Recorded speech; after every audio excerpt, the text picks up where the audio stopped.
She is Evelyn Green, the quiet mother-in-law they dismissed as the help, the woman who folded their laundry, cooked their meals, and swallowed every insult in silence, the one they thought was just a guest on the couch, but who actually co-owned the house, the deed, and the very floor they stood on. They underestimated her. Now Evelyn is the storm they never saw coming. All right, before we dive into this crazy story, do me a favor. Subscribe and tell us where you're watching from. The champagne flutes clinked behind her, but Evelyn's hands didn't stop moving. She scrubbed the granite counter in slow, careful circles, repeating the motion not because it was still dirty, but because it was the only thing she could do to stop herself from trembling. The lemon-scented spray stung her nostrils, mixing with the perfume cloud wafting off Brittany and her trio of brunch-giggling girlfriends. But Evelyn didn't cough. She didn't wince. She just kept wiping. Quietly. Invisibly. God, Brittany, this kitchen is so clean, one of them cooed, eyes sweeping over the sun-drenched white cabinets. Do you actually cook in here? Brittany's laugh was light and airy, but sharp at the edges. Oh, no. She does. She gestured vaguely over her shoulder toward Evelyn. She's basically our in-house help. The sentence landed with a strange silence. Not dramatic, just dense. Like the moment just before thunder. Evelyn's cloth paused mid-wipe. She turned her head slightly, just enough to see Brittany watching her with a smirk. One of the women blinked, another sipped her mimosa and pretended not to hear. I'm sorry, Evelyn said, her voice even. I didn't catch that. Brittany smiled sweetly, eyes cold. Oh, don't be silly. You know we appreciate everything, but let's be honest, boundaries help keep things smooth, right? It's just easier when things stay professional. Evelyn's fingers curled tightly around the cloth, knuckles paling. From the adjacent room, Chris wandered in, half-tucking his shirt, hair still damp from a shower. What's going on? Nothing, Brittany said, still smiling. I was just saying how lucky we are to have your mom around. She's better than hired help. Chris chuckled. She's just joking, Ma. Chill. Evelyn looked at her son, her only child. The boy she had worked double shifts for, missed anniversaries for, buried her own dreams for. He didn't meet her eyes. She placed the cloth neatly on the counter, fingers steady again. I'll excuse myself, she said, wiping her hands on a dish towel before folding it with precision. Brittany raised her glass. Don't forget the stove. Evelyn left without a word. The hallway swallowed her footsteps, the sound of laughter and clinking glass echoing behind her like a cruel aftertaste. Her room, no, the guest room, smelled faintly of lavender and old wood. She crossed to the armoire, knelt, and pulled open the lowest drawer. Beneath a pile of neatly folded shawls, her fingers found it. A thick, weathered envelope tied with a red ribbon. On the front, in faded pen, it read, Deed, Co-Owner. She sat down on the edge of the bed and opened it slowly. Inside was a photocopy of the property papers, bearing her name right beside Chris's. The house they now lived in, the one she helped them buy when they couldn't make the down payment, was, on paper, half hers. But they had forgotten that. Or maybe they'd hoped she had. She stared at her signature, bold and steady, inked in a moment of blind trust 3 years ago. Just until they got on their feet, she had told herself, just to help them start their life. She had never thought to use it. Until now. A soft buzz broke the stillness. Evelyn picked up her phone from the nightstand and scrolled through her recent contacts. One name stood out, Marla Chen, Esquire. She tapped out a message with calm fingers. I'm ready to activate the clause. She didn't hesitate before hitting send. Back in the kitchen, the laughter continued. Brittany joked about spa weekends. Chris refilled the juice pitcher. No one noticed the shift in the air. But in the quiet of that back room, Evelyn no longer felt like help. She felt like a fuse, and she had just been lit. Evelyn texts a contact, I'm ready to activate the clause. She thought I was a couch-surfing grandmother. I owned half her living room. The clink of ice in a glass pulled Evelyn's attention from the deed still tucked into her lap. Chris was in the living room now, barefoot, casual, unbothered, pouring himself bourbon like the world hadn't shifted beneath him just hours ago. You want some? He asked, not turning around. Evelyn didn't answer. Brittany came around the corner in her fuzzy robe, her hair wrapped in a towel like a crown. She glanced at Evelyn sitting quietly in the corner chair, then looked at Chris.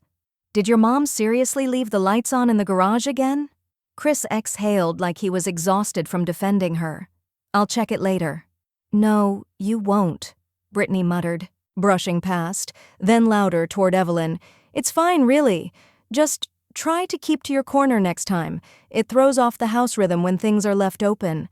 Evelyn blinked once. No anger, just a slow, calculated stillness. Her corner. This was the same living room where she had once peeled paint off the baseboards with her nails to save on labor costs. The same walls she had chosen the color for, the floors she helped install. Her corner? She rose, leaving the envelope on the coffee table, and stepped into the hallway. Her breath was tight in her chest, not because of age or anger, but something older, deeper, something finally waking up. Flashback. 3 years ago. The realtor's breath fogged in the chilly air as he handed them the keys. "Congrats. You're officially homeowners." Chris had grinned so wide it hurt her to look at him. He had no idea the hoops she jumped through to co-sign that loan.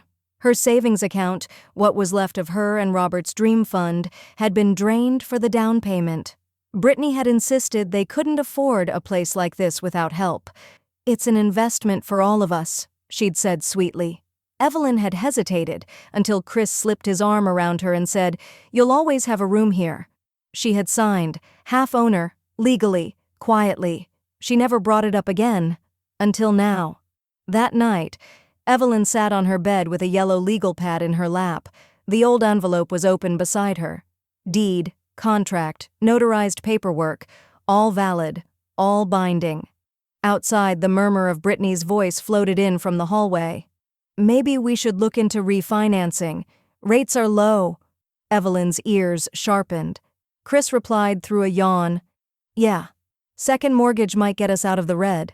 A pause. Then Brittany. "We don't need to tell her. She won't understand the numbers anyway." The pad slipped from Evelyn's knee.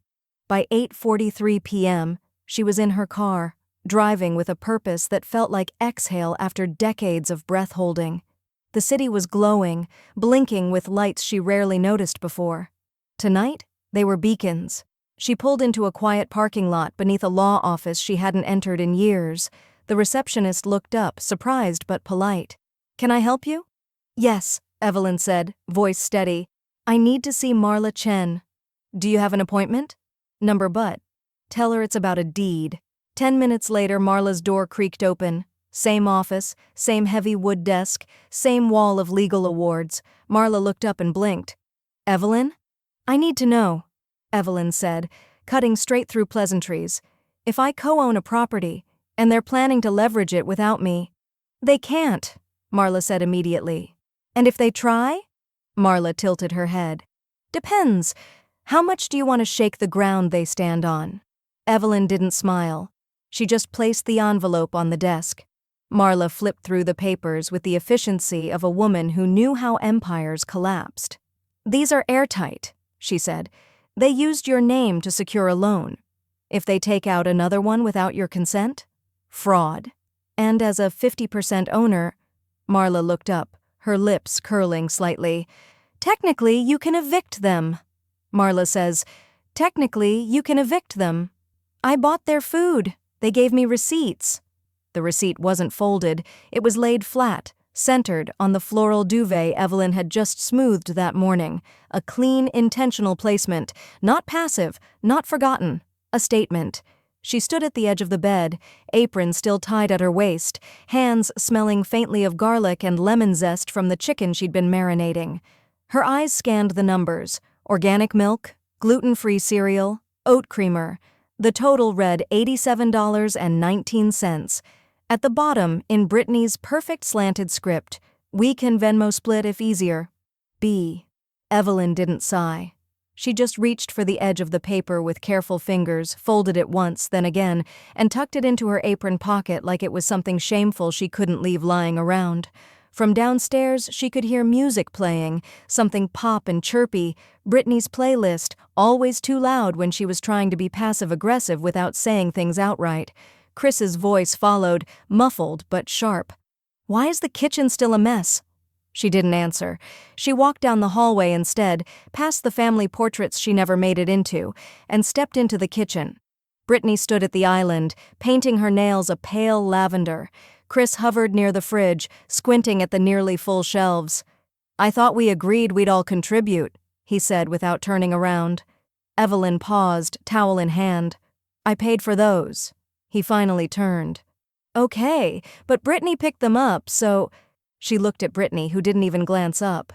"It's just about keeping it fair," Brittany chimed, blowing on her fingers. "No one's blaming anyone." Evelyn said nothing.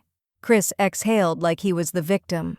"Look, Mom, there's just been a lot of tension lately. You coming and going, walking on eggshells. It's starting to get hard to breathe around here." Something cracked in her, a fracture so soft it made no sound, but deep enough to reach bone. "I'll take care of dinner," she said quietly. But she didn't. 10 minutes later, the oven timer beeped into an empty kitchen.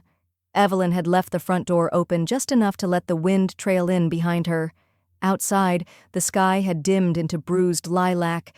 She walked with her coat unbuttoned, her steps soft against the gravel as she crossed town. She knew exactly where she was going. The bench hadn't changed, worn wood, bronze plaque, a tiny scratch on the left arm where he used to rest his cane. Robert Caldwell, husband, father, always watching the horizon. Evelyn sat down slowly, the chill biting through her slacks, the evening air thick with the smell of wet bark and distant smoke from someone's fireplace. She didn't cry at first, just sat, just breathed. Then it hit her like a gust, raw, wordless grief, the kind that lived in the belly and rose only when no one could see. Her shoulders shook as she pressed her palms against her knees, holding herself still in the way only widows know, not because the pain was new, but because it had been ignored too long. Flashback. He'd looked up at her from the hospice bed, eyes already half-clouded but voice sharp with clarity. "Don't let them erase you, Evie." She'd laughed back then, wiping his mouth with a cloth. "No one's erasing me." He gripped her hand. "They will, if you let them." She'd promised she wouldn't. Now she sat alone on the bench he loved most, whispering into the wind. "I didn't forget, Robert. I just got quiet." The sun dipped behind the trees. Her phone buzzed. A name lit the screen. Susan Rivers. She blinked. Her heart did something strange, like a knock against the door of her old self. Susan, her closest friend from the nursing ward days, the one who used to call her a hurricane wrapped in a cardigan. She answered, voice shaking just slightly. "Evelyn? It's been too long," Susan said, warm and alive. "I'm back in town. Let's get wine this week. I've got a story you'll want to hear." Evelyn looked out over the park, past the shadows of her former self. She smiled for the first time in days.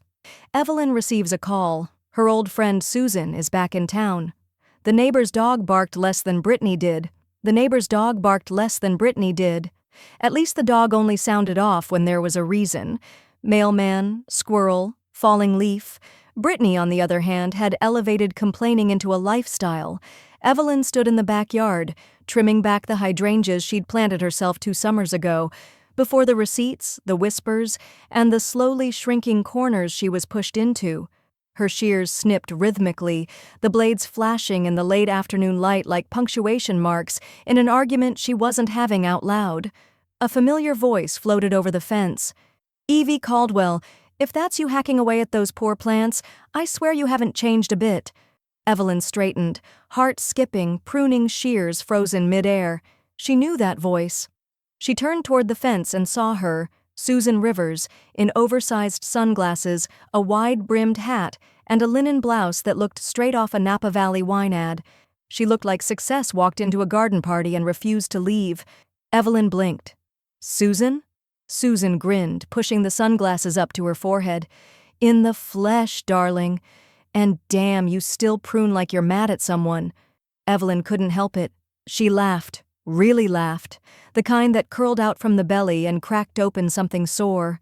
Moments later, they were sitting on Susan's patio 2 doors down, sipping chilled white wine from glasses that clinked softly every time Evelyn's hands trembled with disbelief. "Realty?" Evelyn asked, eyebrows raised. "Luxury realty," Susan corrected, stretching her legs out and dangling a wedge-heeled sandal off one toe. "Turns out rich people like dealing with women who know the difference between drywall and dreams." Evelyn smiled into her glass. "I thought you were still in Seattle." "Sold my last firm, came back home to build something with my name on the door. And Evie," she leaned in, voice dropping slightly, "you look like a woman who's finally done being stepped on." Evelyn looked away. The grapevines rustled in the breeze. "I'm tired," she admitted. "But more than that, I'm invisible in a house I helped them buy, and now apparently I owe them for oat milk." Susan didn't blink. "You still own your share, right?" 50%. Never signed it over." "Then stop acting like a tenant. You're a damn co-owner." The words didn't hit like encouragement. They hit like oxygen. Evelyn hadn't realized how long she'd been holding her breath. Susan stood, walked into her glass-walled sunroom, and returned with her laptop. "Let's pull up. Your house. Public records. Show me the address." Evelyn did. Susan's fingers flew across the keys. Her eyes sharpened. "Yup. Your name's still there. Clean. Chris listed himself as primary, but you're still on title." Evelyn stared. "They treat me like I'm just passing through." Susan's jaw tightened. "Then it's time to remind them you're not." A moment passed. Then Evelyn leaned forward. "You know the house Brittany grew up in?" Susan laughed. "The white one on Melrose with the half-moon window? Her mom sold that place for pennies when the market dipped." "I want to buy it." Susan's laugh died. "Wait, seriously?" "I want my own space. Something that was never theirs to begin with." Susan's smile returned, softer this time. "Now that's the Evie I remember." They poured another glass, let the sun dip low, and for the first time in weeks, Evelyn felt the corners of herself begin to stretch again. Not shrink, not fold, stretch. The laughter came easy. The wine went warm. They toasted to nothing specific, just to feeling real again. Later that evening, after Evelyn had walked home in the fading light, her phone buzzed. A new email. Subject line, "Appraisal attached, Belridge property." She opened it. At the top of the document, $2,460,000. Evelyn stared at the number, her breath catching. Not from the amount, from the possibilities. Susan emails Evelyn a signed property appraisal, worth over $2.4 million. The plan was never to fight. It was to finish. The plan was never to fight. It was to finish. Evelyn stood at the window, watching the morning light crawl across the hardwood floor like it was testing the house for warmth. She didn't speak, didn't sigh, just let the silence stretch and settle around her like a second skin. On the kitchen table lay a manila envelope, sealed with a silver sticker and her initials. Inside, the co-ownership clause, triggered, filed, delivered to her attorney with the kind of calm only a woman truly done could summon. Upstairs, she could hear Brittany clomping across the hallway in heeled boots. The smell of burnt toast wafted through the vents. Another day. Another performance. Evelyn opened her phone and tapped a saved number. "White Glove Domestic Services, this is Lena speaking." "Yes," Evelyn said softly. "I'd like to schedule weekly cleaning, starting today. Any special instructions?" Evelyn looked around the kitchen. The crumbs Brittany always left behind, the smudges on the fridge handle, the greasy pan Chris dumped in the sink last night. All of it used to call her to action. Not anymore. Just tell them the woman of the house is officially off duty. The cleaning crew arrived that afternoon. 3 women in matching gray polos and white sneakers. They worked quickly, professionally. Evelyn didn't lift a finger. She sat on the porch with a lemon spritz and watched the broom handle bob through the front window like a silent revolution. Brittany came home first. She slammed the door harder than necessary, sunglasses still perched on her head like a crown. The sound of the vacuum made her flinch. What is this?" she asked sharply, gesturing to the woman scrubbing the baseboards. Evelyn didn't look up from her book. "Cleaning." Right, but who are these people? I hired them. Why, I'm not cleaning anymore. Brittany blinked, like someone had unplugged her. Chris came home half an hour later, briefcase swinging, tie loosened like he'd just escaped a courtroom. Evelyn was back in the kitchen by then, humming softly while making tea for herself. Chris frowned. Hey, Mom. What's all this? Just a little help around the house. Brittany's voice cut through like a butter knife dragged across porcelain. She's making a statement. Evelyn turned slowly, cup in hand. I'm reclaiming time I gave freely. Chris held up both hands. Okay, let's all just be civil. Brittany, maybe just let her have this, yeah? Brittany's jaw clenched. You're on her side now? Chris exhaled. I'm on the side that doesn't blow up over a cleaning crew. But Evelyn wasn't listening anymore. Her tea was steeped. Her peace was intact. Later that evening, while they bickered upstairs about finances and a dinner reservation they couldn't afford, Evelyn placed an order online. Next day flowers, white lilies, a soft pink ribbon. Card message. Congratulations on freedom. She signed it. Evelyn, to herself. The next morning, the envelope arrived at Chris's office. He was mid-coffee when the receptionist buzzed. There's a man here with legal documents. Says they're time-sensitive. Chris stepped into the lobby expecting a delivery. What he got was a process server in a tailored blazer. Christopher Allen? The man asked crisply. Yeah? The envelope changed hands. You've been served. Chris stared at it, confused, until he saw the sender's name. Winters and Roth, Real Estate Legal Division. Client, Evelyn Caldwell. He opened it at his desk, hands shaking.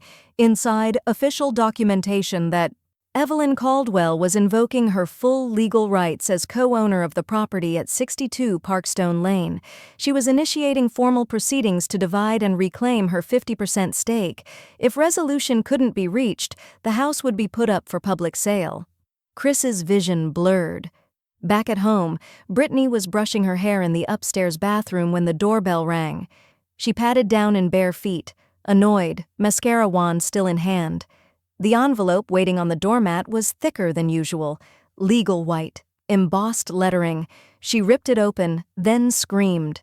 The sound cut through the house like a siren. It startled the dog next door. It jolted Evelyn out of her chair and into her quietest smile yet. Brittany stood frozen in the hallway, the eviction notice trembling in her hand. On the second page, in bold legal print, in accordance with co-ownership rights and California housing law, the petitioner may proceed with eviction or sale upon legal notice. Chris burst through the door seconds later, jacket in hand, panic on his face. What the hell's going on? Brittany turned to him, face white. She's selling the house, Chris. She's evicting us. And Evelyn? She sat back down, took a sip of tea and whispered to herself, checkmate. Brittany screams when she finds the eviction notice. Evelyn is legally reclaiming half the property and plans to sell. She used to check her lipstick, now she checked eviction notices. She used to check her lipstick, now she checked eviction notices 3 times an hour, as if the words might have changed since the last time. As if reality would flinch and rewrite itself out of mercy. Brittany stood in the bathroom, gripping the porcelain edge of the sink like it was the only thing keeping her upright. Her mascara was smudged, eyeliner cracked at the corners. The printed notice, now creased and tear-speckled, was taped to the mirror behind her. Legal. Cold. Unfeeling. Notice of intent to reclaim ownership. Filed by Evelyn Caldwell. From behind the door, Chris's voice broke the silence. Britt, you've been in there for 20 minutes. Come out. She didn't answer. Instead, she stared at her reflection, at the person who once felt untouchable in this house, who wore velvet robes, booked facials on Thursdays, laughed over charcuterie boards.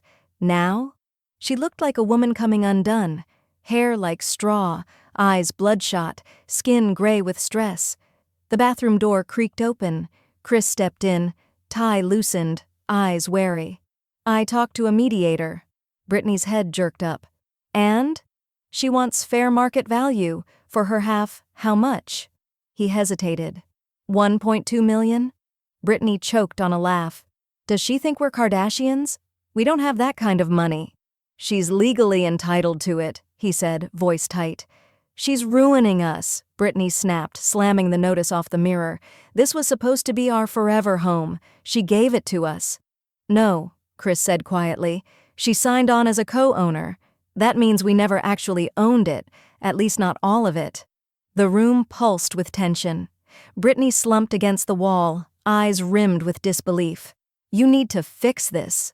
Chris looked at her, really looked, at the way she barked orders now, at the panic vibrating beneath her expensive skin. "What do you expect me to do?" "Make her stop. You're her son." "I tried reasoning with her. She's done being ignored."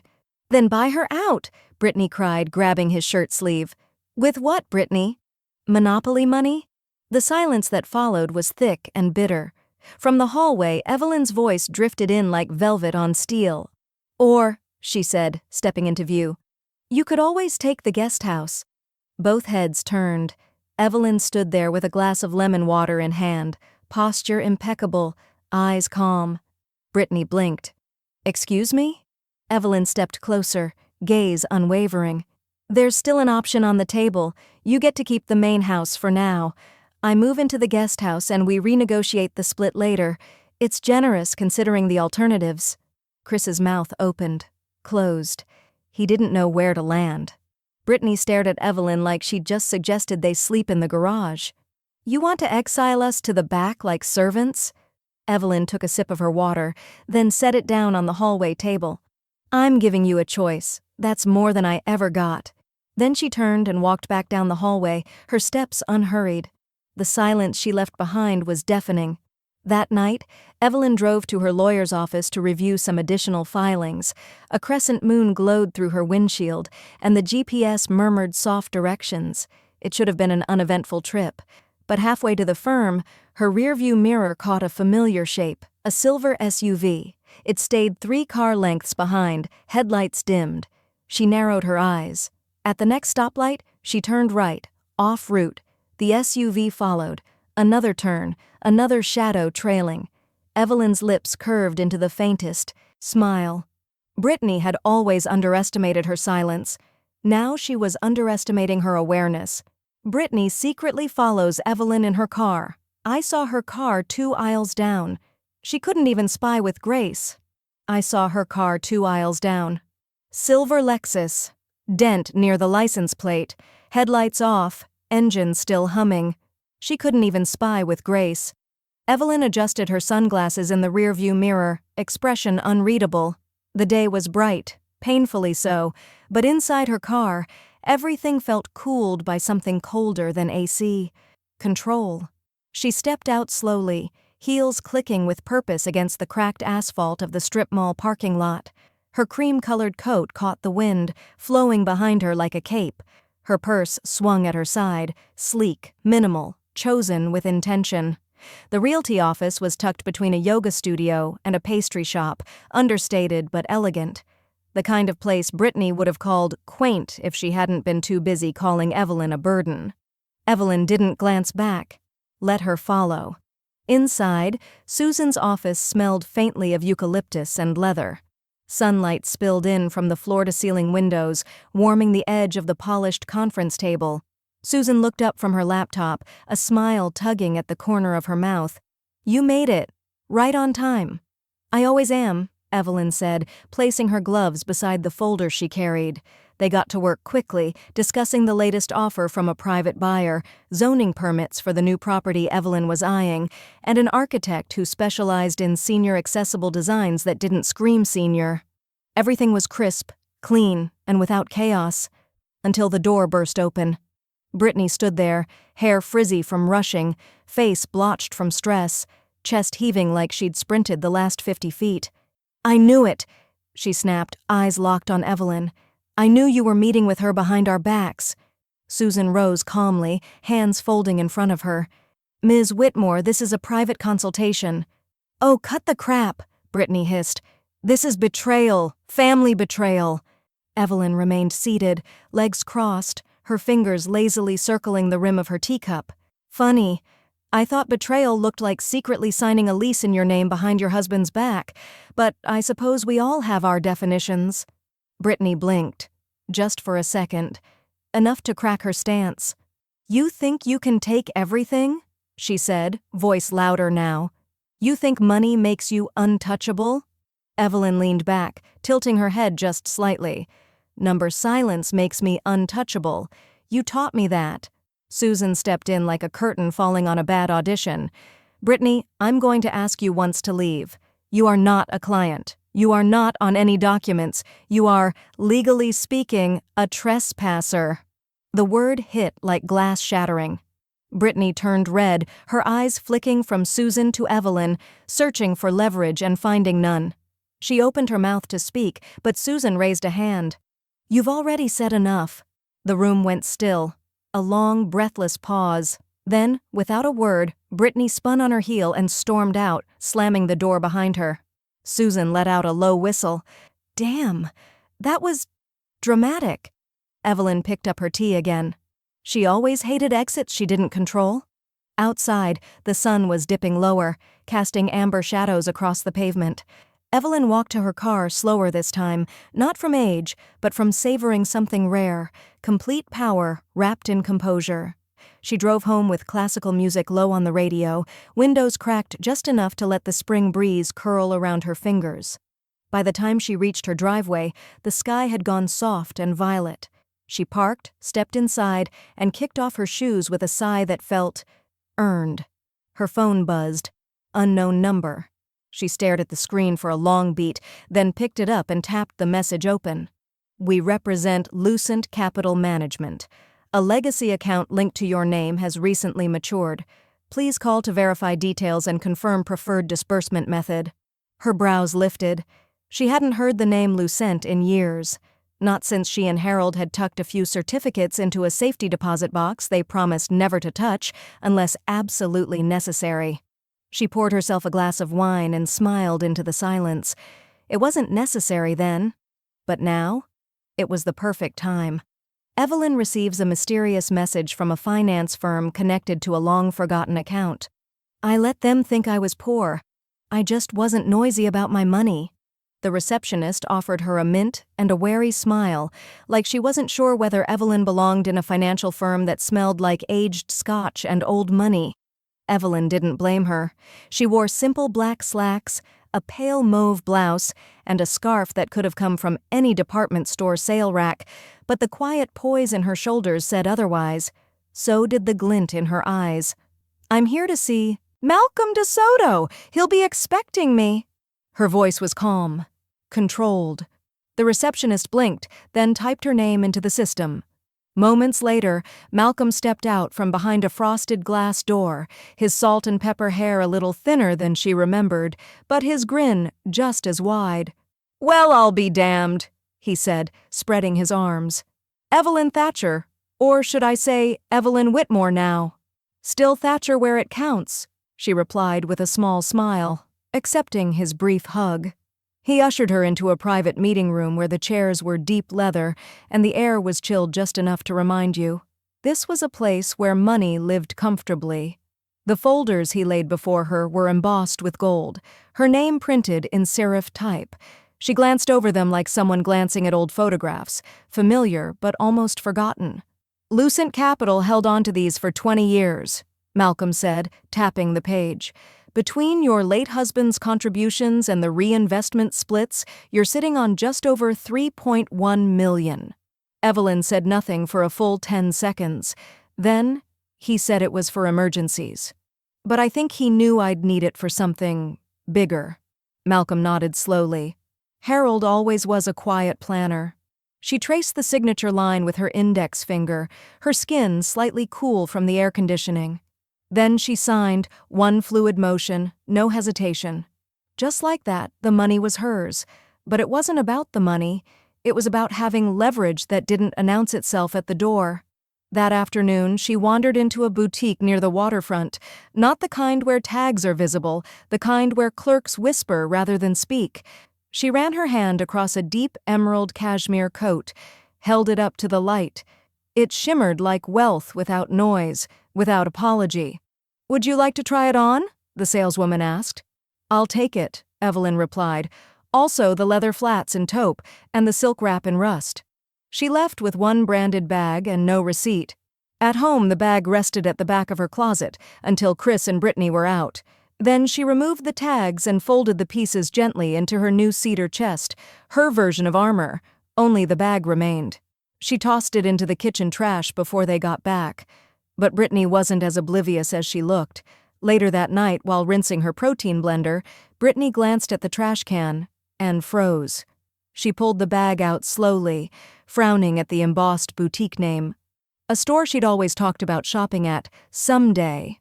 Her fingers curled around the paper like it might bite. "Chris?" she called, voice tightening. "Did you buy something at Julane's?" He emerged from the hallway with a beer, brows furrowed. "Why would I go to Julane's?" She turned the bag toward him. "Then who?" He didn't answer, because they both knew. The only other person who could have left that bag behind was the woman they assumed had nothing. 2 days later, Chris sat across from a loan officer at a downtown bank, hoping to secure capital for the next phase of his floundering marketing startup. The banker flipped through the file. "Says here the property you've listed as collateral is flagged for shared ownership. We'll need co-signer consent." Chris blinked. It's just a formality. My mother-in-law's not involved in the business." The banker smiled politely. "Then she won't mind signing it, right?" Chris left with nothing. Except a realization. His empire was built on someone else's silence. That evening, Brittany finds Evelyn's luxury shopping bag in the trash and realizes the power shift has already begun. They toured it as dreamers. I walked it as a buyer. The driveway curved like a secret being whispered to those who could afford to listen. Cobblestones clicked beneath Evelyn's heels as she stepped out of the black car, her silhouette framed by a low winter sun that shimmered off the frozen edges of the lake just beyond the trees. A wrought iron gate had opened for her, and this time she was expected. The house stood 3 stories tall, its facade a blend of stone and soft slate blue. Floor-to-ceiling windows wrapped around the eastern wing, casting golden reflections over the manicured hedges. A soft wind rustled the pine trees along the property line, carrying with it the faintest scent of cedar and lake water. Evelyn exhaled, calm and centered, her breath visible in the cool air. She stepped into the foyer and was greeted by warm lighting, polished wood floors, and a grand staircase that curled like a ribbon toward the upper levels. The realtor, a woman in her 40s with impeccable posture and burgundy nails, smiled as if greeting a queen. "Ms. Thatcher, welcome. You're the first appointment today." "I won't need long," Evelyn said softly, letting her fingertips graze the edge of the marble-topped entry table. "I know what I'm looking for." She moved through the mansion like a woman measuring not square footage, but possibility. The fireplace in the main room crackled faintly, the kitchen gleamed with copper fixtures. Upstairs, the master suite opened to a terrace with a clear view of the lake. She could already see herself there, in silence, in sunrises, in peace. It wasn't just a home, it was a chapter. She had just stepped into the sunroom when the front door creaked open behind her. Then came voices, loud, familiar. "Oh my God, this is it!" Brittany gasped from the foyer, her boots thudding across the entry tiles. "This is the listing I told you about!" Chris followed, slightly winded, his expression dazed. "Wait, this one's still available?" Evelyn didn't turn immediately. She waited. Let them enter the room like uninvited guests to a dream they thought they could afford. Brittany's voice dropped to a hiss. "What the hell?" Chris's eyes landed on Evelyn's coat, then her hands, which were calmly resting against the edge of the window ledge like they'd always belonged there. "Mom?" he said, half breath, half disbelief. "What are you doing here?" Evelyn turned, slowly, with that same small smile she used when they told her the grocery bill was a bit much this month. She held up a slim folder. "Signing interest papers." "You're what?" Brittany's voice cracked like glass. "I scheduled a private tour," Evelyn replied, "but it seems we're all drawn to the same taste." Chris moved toward her, his brow furrowed, jaw tight. "You can't be serious. This is for people starting something new.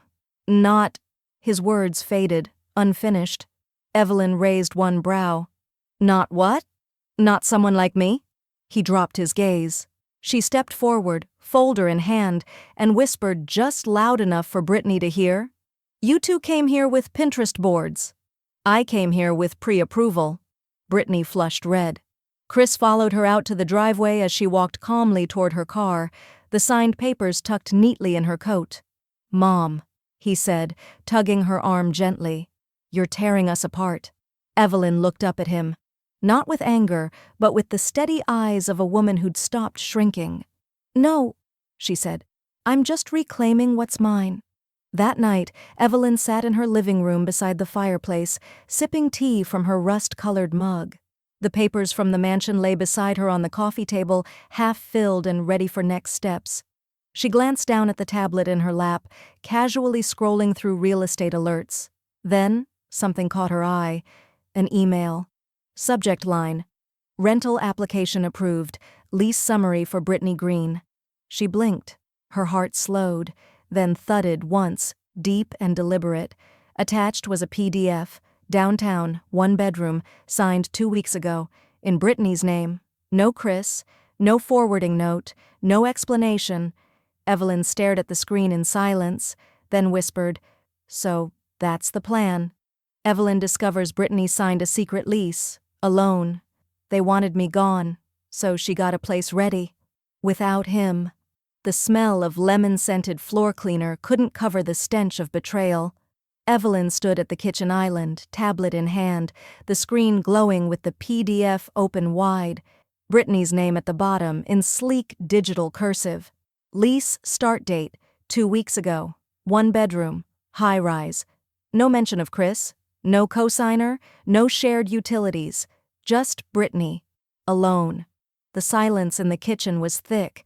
The dishwasher hummed in the background like it didn't know what had shifted, but Evelyn knew. And when Brittany walked in, hair still wet from a shower, hoodie loose over yoga leggings, Evelyn didn't flinch. She simply turned the tablet toward her. No words. Just proof. Brittany froze mid-step. Her eyes darted to the screen, then up at Evelyn. Where did you get that? Public records, Evelyn replied. Calm, icy, precise. Brittany's mouth opened, then closed. Her face contorted like she couldn't decide which emotion to fake first. Confusion, outrage, or regret. None fit. I was just exploring options. It's nothing, just a safety net. For who? Evelyn asked, voice low. A beat of silence. Then Brittany's shoulders slumped. You don't get it. I think I do, Evelyn said, placing the tablet gently on the counter. You weren't trying to push me out. You were trying to run before it all collapsed. Brittany's hands trembled. Chris doesn't listen to me. He never does. I told him we couldn't afford this place. I told him your name on the deed would cause problems. He never planned. Never thought ahead. He's drowning us. Evelyn didn't blink. So, your solution was to leave him? Brittany's voice cracked. Yes, I was going to take what I could and disappear. I didn't know you'd... She caught herself. I didn't know you were watching. Evelyn reached slowly into her cardigan pocket and pressed a button on her phone screen.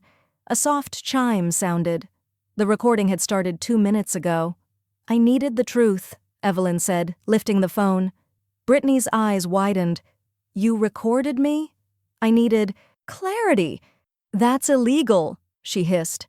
No, dear, Evelyn said coldly. It's survival. Brittany backed away, bumping into the bar stool. Please, don't tell him. Don't ruin everything. I just needed a way out. You weren't going to tell him, Evelyn said, voice trembling now with restrained fury. You were going to leave him, take what wasn't yours and blame everyone else when it cracked. Brittany covered her mouth, eyes glossy. You don't understand what it's like being with someone who never sees you. No, Evelyn replied, her voice sharper than it had been in years. I know exactly what that feels like.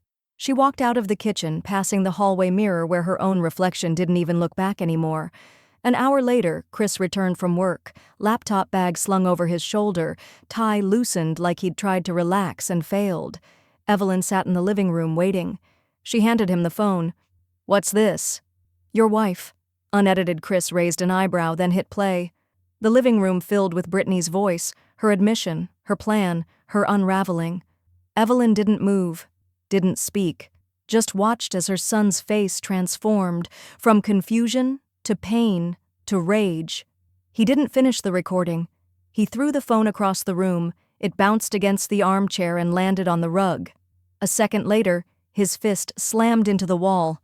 The drywall cracked, a jagged, angry wound. Brittany, who had been hovering by the stairs, screamed, "Chris!" But he didn't look at her. He turned and stormed toward the door, grabbed his coat, and left without another word. The slam echoed through the hallway. Evelyn didn't move. She only whispered to herself, almost mournfully, "They were trying to erase me." And she was erasing him. Chris punches a wall and storms out after hearing Brittany's confession. Brittany was planning to take the house and leave Chris. "They were fighting over a house. I was building an empire." The house was louder now without her in it. Even from blocks away, Evelyn could imagine the tension rippling off its cracked walls like heat on pavement. But she didn't feel it.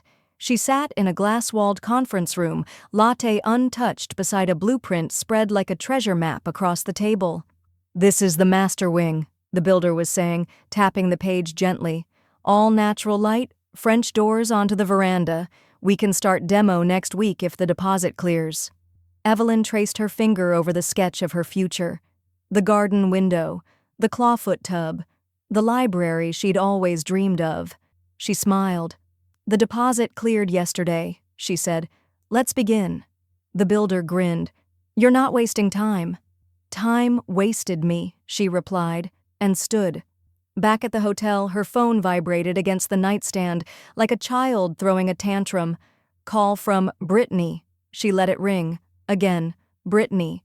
Voicemail left. She didn't listen. The third time, she blocked the number, not out of cruelty, out of clarity.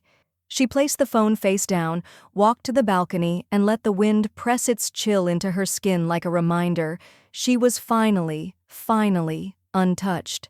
The knock came mid-morning, not loud, just wet. The kind of knock that carried tears. Evelyn opened the door. Chris stood there, disheveled, shirt wrinkled, eyes swollen like he hadn't slept in days. He held nothing, not even excuses. "Can I come in?" he asked. She stepped aside. He didn't sit, just hovered by the window, arms folded, breathing like he'd forgotten how. "I don't know where to start," he murmured. "Start where you left me," Evelyn said. "At the dinner table, with a receipt, or maybe on the couch." Chris winced. "I didn't know Brittany leased that apartment." "You didn't know a lot," she said, voice cool. "You didn't know I co-owned your house, that I funded your down payment, that your wife called me the help in my own kitchen." He didn't respond. Evelyn reached into her folder and pulled out a list, handwritten, on old stationery, folded clean. She handed it to him. He opened it slowly. Gas money to interviews, college textbooks, your wedding suit, mortgage insurance year 1, groceries when you were laid off, the hospital bill, and everything I never asked back. At the bottom, things I gave because I loved you, and you let someone else rewrite me. Chris blinked rapidly. His voice broke. "I was trying to fix it. I thought if I bought you out—" "I didn't want a payout," she said, standing. "I wanted to be respected." He wiped his face, nodded slowly. "Then stay, please." But Evelyn was already walking toward the door.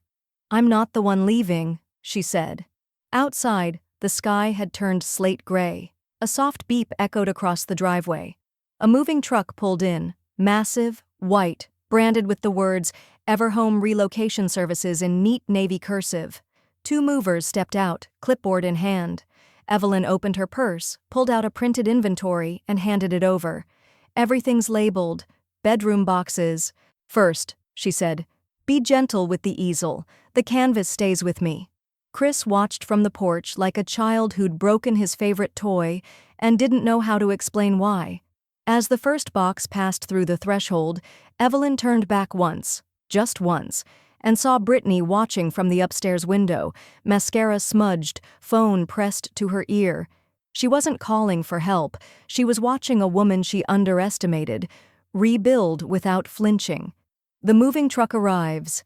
Evelyn's departure begins. "I only took what mattered, and I left everything that didn't." The boxes stood like silent judges around her. Brown, taped, labeled with clean handwriting, books, linens, office, studio, but some sat empty, not because there wasn't more to pack, but because Evelyn had decided some things were meant to stay behind. She walked through the hallway like a woman blessing each room goodbye. The upstairs guest room, where she'd once nursed Chris through the flu while Brittany vacationed in Miami. The laundry room, where she'd folded their clothes day after day, folding herself into the background right along with them. The kitchen, still faintly smelling of lemon oil and tension. She stopped at the shelf near the stairs. A dusty frame sat crooked, a wedding photo. Chris and Brittany, smiling like they were starring in someone else's dream. She lifted it, studied it, and then set it back down with care, facing the wall. Some memories weren't hers to carry anymore. In her bedroom, formerly the downstairs den, Evelyn stood before an open drawer. Inside, nestled in a velvet pouch, were the pearls from her 40th anniversary. She touched them once, then closed the pouch and slipped it into her purse. Then she opened the closet and stared at the shoebox on the top shelf. Inside, 3 photo albums, birthdays, scraped knees, tiny crayon notes that said, "Best Mom Ever." Her fingers hovered, then withdrew. They would only weigh her down now. She left the albums behind. Brittany's footsteps echoed in the hallway before her voice did. Tight, cracking. "Are you really doing this?" she called out. Standing in the doorway, arms crossed over her silk robe like armor. Evelyn didn't turn around. "You made it clear I was just temporary." "That's not fair," Brittany snapped. "This is drastic. You don't have to do it like this." Evelyn finally turned. "I cleaned your kitchen," she said. "I stayed quiet when you called me help. I bit my tongue while you sent me grocery receipts like invoices. If this is drastic, it's because you never noticed the quiet things." "You're abandoning your family," Brittany said, suddenly softer, almost pleading. "No," Evelyn said, eyes unwavering. "You already left me a long time ago. I'm just catching up." Outside, the movers loaded the final box. The truck doors clanged shut. Chris wasn't there. He hadn't been seen since the night he cried in her hotel room and left without a word. Brittany stood on the porch, arms wrapped around herself, mascara smudged like she'd tried to look composed and failed. Evelyn handed the foreman a clipboard, then turned to the house one last time. She didn't cry. She didn't wave. She walked to her car, calm, centered, untethered. Susan's house sat on a quiet hill just outside the city, its ivy-wrapped fence welcoming Evelyn like arms long overdue for a hug. The driveway lights flicked on as her car pulled in. The front door opened before she could even knock. Susan stood there, barefoot, grinning, holding 2 flutes of champagne. "Welcome home," she said. Evelyn stepped into the warmth, her body lighter than it had felt in years. The hardwood beneath her didn't creak with judgment. The air smelled like cinnamon and safety. She set down her purse, slipped off her shoes, and smiled back. They toasted under low light, the clink of crystal a quiet victory cry. "To freedom," Susan said. "To self-respect," Evelyn replied.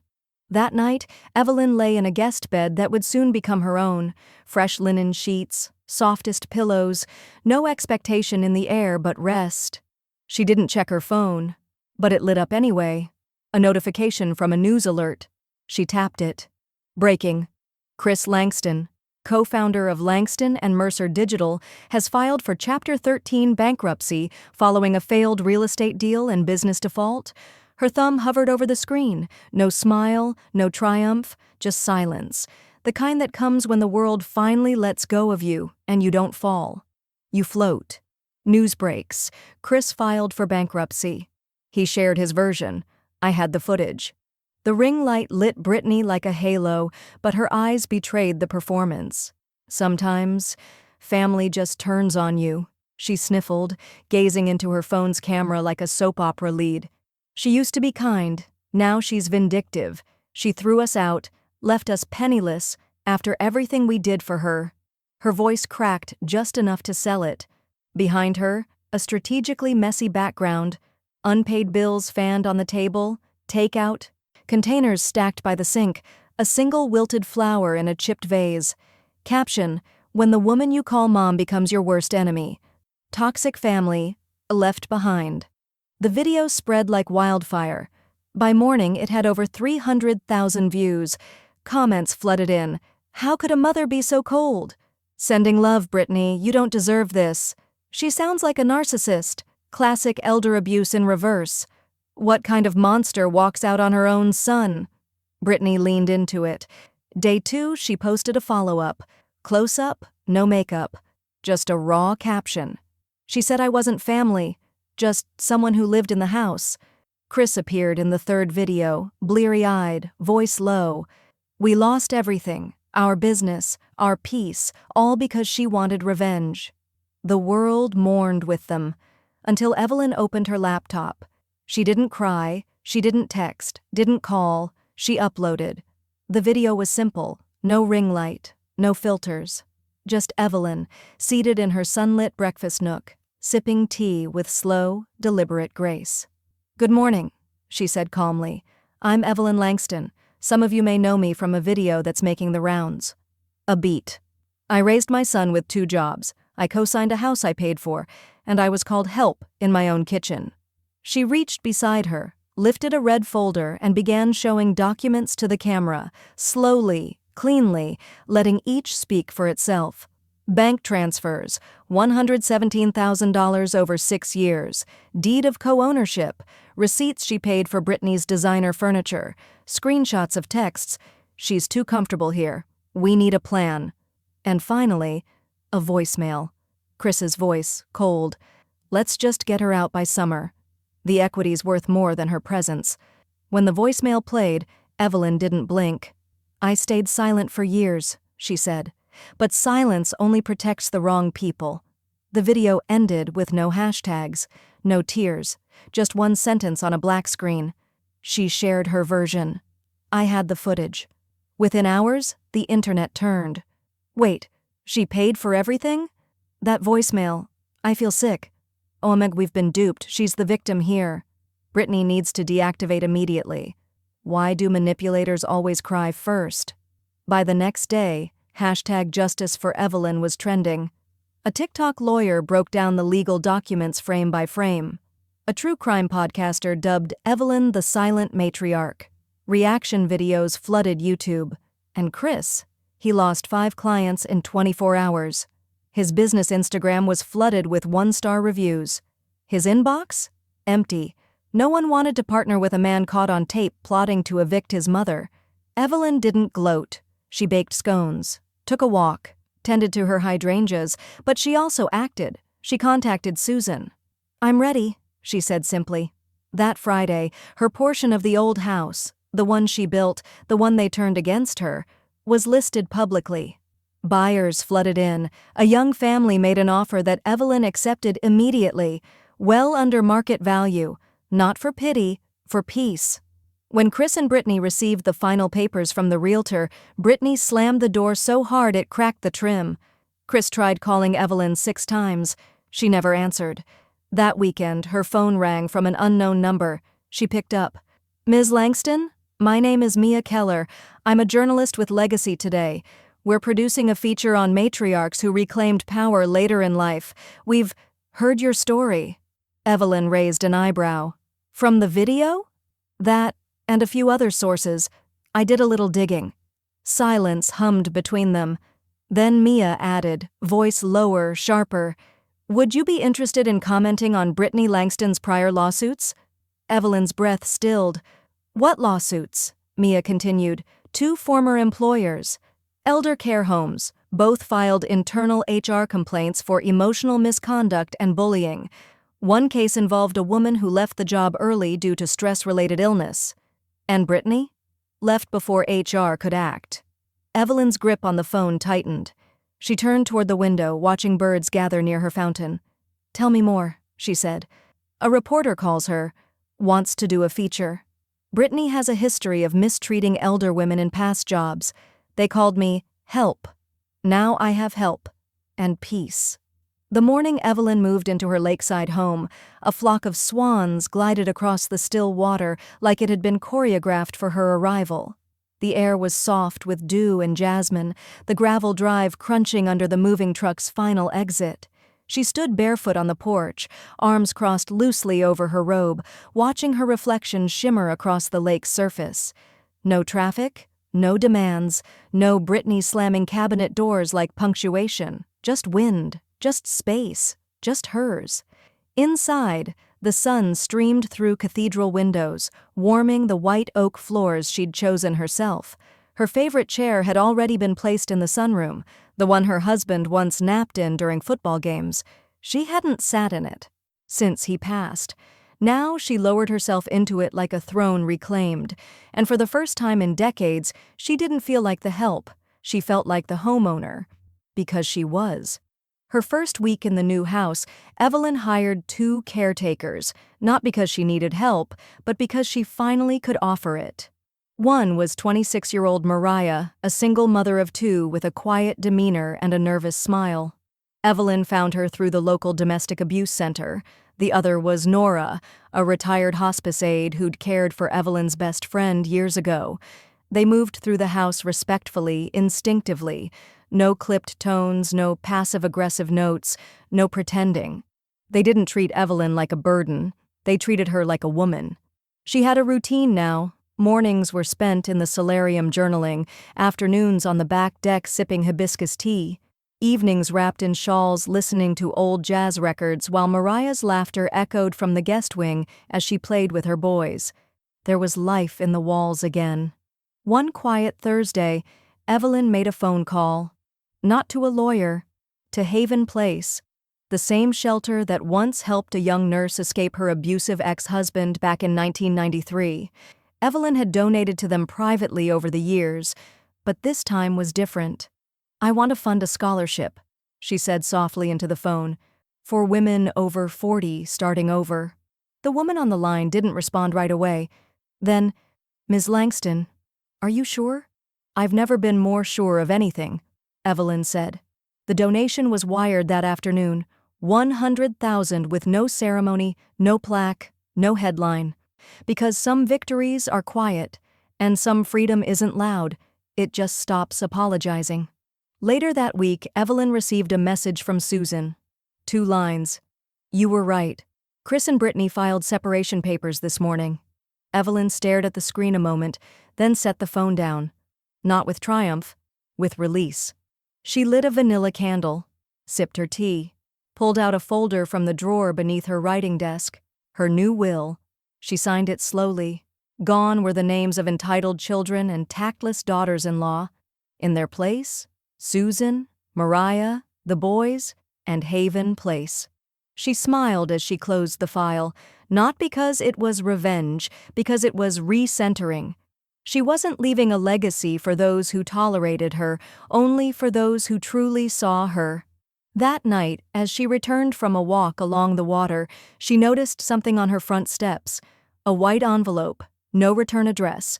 Inside, a single letter and a plane ticket. First class. One way. To Denver. Signed simply, Chris. No explanation, no apology, just the gesture. Evelyn stared at the ticket like it might catch fire in her hands. She receives a letter from Chris with a plane ticket enclosed. "They gave me nothing but insult. I left them with silence," and a signature. The house looked smaller now.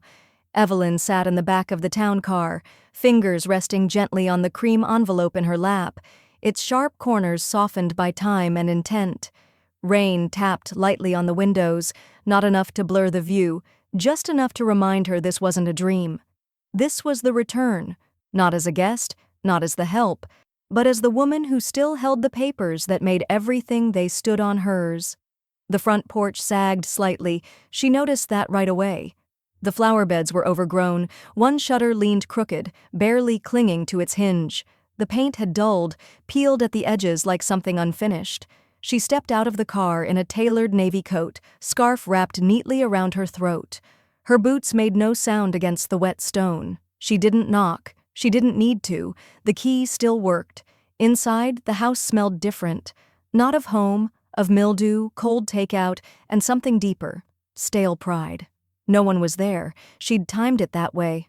Susan had called earlier to say Chris was away for court paperwork. Brittany, according to rumor, was already gone, likely somewhere in Arizona, somewhere with sun and denial. Evelyn moved through the hallway slowly. Her fingers skimmed the walls she once paid to insulate, the light switch she installed during the renovation, the frame that still held a crooked photo of Chris's graduation, her hand visible in the corner, cropped halfway out. She paused in the living room. The beige couch sat where it always had. Same dent in the cushion where she used to sleep. It still sagged. She didn't sit. Instead, she pulled the envelope from her coat pocket, walked over to the coffee table and laid it down with precision. A soft thud, barely a sound but heavy with meaning. Inside, a notarized deed. Signed, sealed. Ownership transferred to the Grace Harbor Women's Shelter. No ribbon, no farewell letter, just the papers, clean, sharp, final. A sound stirred upstairs. A door creaked faintly, then silence again. Maybe an echo, maybe memory. She didn't wait to find out. She turned toward the door.